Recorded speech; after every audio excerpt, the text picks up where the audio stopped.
UGC महाविद्यालय आयोग अधिनियम 2026 को लेकर देश भर में जारी बहस अब रीवा की सड़कों तक पहुंच चुकी है। सोमवार को ओबीसी वर्ग के प्रतिनिधियों ने कलेक्ट्रेट के सामने मुख्य मार्ग पर जाम लगाकर अपना विरोध दर्ज कराया। कुछ समय के लिए यातायात बाधित रहा और प्रशासन को अतिरिक्त पुलिस बल तैनात करना पड़ा। मामला तब और अधिक चर्चा में आ गया जब आंदोलन के दौरान कुछ प्रदर्शनकारियों ने जिला प्रशासन के प्रति नाराजगी जताते हुए एक प्रतीकात्मक कदम उठाया। आंदोलनकारियों ने आरोप लगाया कि उनकी मांगों को गंभीरता से नहीं सुना जा रहा है। इसी असंतोष के बीच एक प्रदर्शनकारी ने कुत्ते को कलेक्टर के रूप में प्रतीकात्मक रूप से ज्ञापन सौंपने का प्रयास किया। इस घटना का वीडियो सोशल मीडिया पर तेजी से वायरल हो रहा है, जिसने प्रशासनिक गरिमा और विरोध की मर्यादा दोनों पर बहस छेड़ दी है। सड़क पर उतरा आक्रोश प्रदर्शन कर रहे ओबीसी वर्ग के प्रतिनिधियों का कहना है कि प्रस्तावित अधिनियम में कुछ ऐसे प्रावधान हैं जो आरक्षण व्यवस्था और प्रतिनिधित्व के संतुलन को प्रभावित कर सकते हैं। उनका आरोप है कि नीति निर्माण में जमीनी स्तर पर पर्याप्त संवाद नहीं किया गया। प्रदर्शनकारियों ने कलेक्ट्रेट के बाहर नारेबाजी की और प्रशासन के खिलाफ तीखी टिप्पणियां भी की। पुलिस ने स्थिति को संभालते हुए जाम हटवाया और ज्ञापन लेने की प्रक्रिया को आगे बढ़ाया। दूसरी ओर सवर्ण संगठनों की आपत्ति। देश के अन्य हिस्सों में भी ये खबरें सामने आ रही हैं कि सवर्ण समाज के कुछ संगठन भी अधिनियम को लेकर असंतोष जता रहे हैं। उनका कहना है कि नीति में समान अवसर के सिद्धांतों का संतुलित अनुपालन आवश्यक है।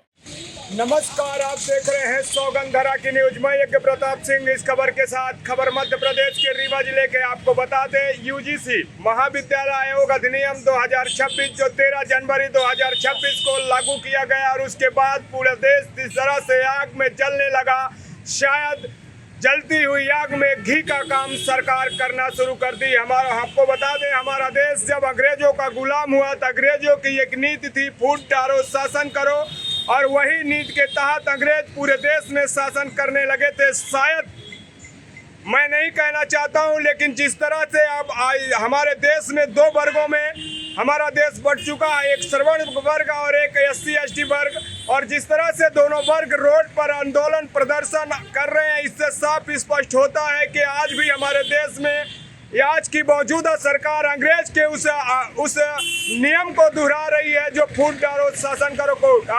हम आपको बता दें, कल यहाँ पर कलेक्टर कार्यालय में घेराव था, जो ओबीसी वर्ग के लोग यहाँ पर काफी जनसंख्या में एकत्रित हुए थे और इसका समर्थन कर रहे थे, जिसको लेकर आज यहाँ 300 लोगों के ऊपर FIR पंजीबद्ध कर दी गई है। अब ये FIR पंजीबद्ध के बाद फिर से वो जनसंख्या बल लेकर इस FIR को कटवाने के लिए रोड में उतरेंगे। किस तरह से हमारे देश की दिनचर्या हो गई है, किस तरह से हमारे देश में उथल पथल मचा हुआ है। धन्य है हमारे देश के वो राजनेता जिन्हें चुनकर देश की जनता न्याय के लिए दिल्ली और भोपाल में बैठाती है। ये दिल्ली और भोपाल में बैठकर देश की जनता का दमन करने का काम कर रहे हैं। ये साफ तौर पर जो तस्वीरें ग्राउंड स्तर पर दिखती है, उससे साफ होता है कि सरकार आने वाले कल में अगर सही समय पर इस पर नियंत्रण या काबू नहीं करती है तो हमारा देश गृह युद्ध जैसे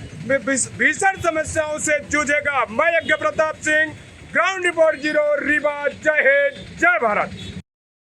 सर, कल यूजीसी को लेकर प्रदर्शन किया गया था, उन लोगों के खिलाफ FIR दर्ज की गई। कितने लोगों के खिलाफ FIR दर्ज की गई? कल यूजीसी के विषय को लेकर कुछ लोगों ने जाम करने का काम किया था, जिस पर प्रशासन के कर्मचारी की तरफ से अज्ञात 300 लोगों पर FIR दर्ज की गई है।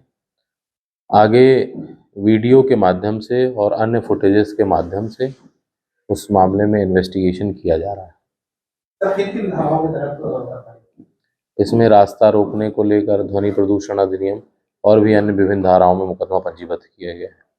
सर, अभी और FIR के लोगों की वो बढ़ेगी? देखिए, वो सारे जितने भी फुटेजेस हैं उनको सेव कराया गया है और उन फुटेजेस के आधार पर तस्दीक करके लोगों के नाम और संख्या बढ़ाई जाएगी।